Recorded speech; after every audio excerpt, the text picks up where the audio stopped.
Are you tired of Word files messing up when you send them to others? You can fix that by turning your Word documents into clear professional PDFs. Hey everyone, in this video, I'll show you how to easily convert a Word document into a PDF file using Systweak PDF Editor.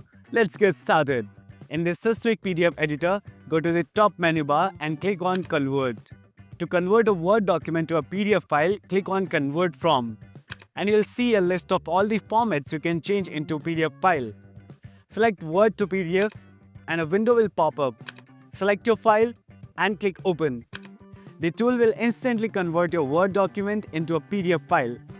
Click OK and the PDF file will also be automatically saved in the same location as the original document and your new PDF will open up. This was the original Word document and here's the PDF file we just created from it. If you want to convert multiple files to PDF, here's how you do it. Click on Convert, then click Batch Process and choose Batch Create. Now simply drag and drop the files here. Once you are all set, click on Create PDF and Systweak PDF Editor will convert all your files in one go.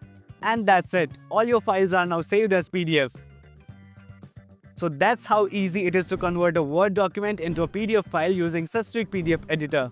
You can scan the QR code visible on the screen to download and install Systweak PDF Editor from the website. You can watch the other tutorials by clicking on the playlist link given in the description. If you found this video helpful, don't forget to subscribe to the channel. If there's any issue, just write it in the comment, I'll help you out. Thanks for watching and I'll see you in the next one.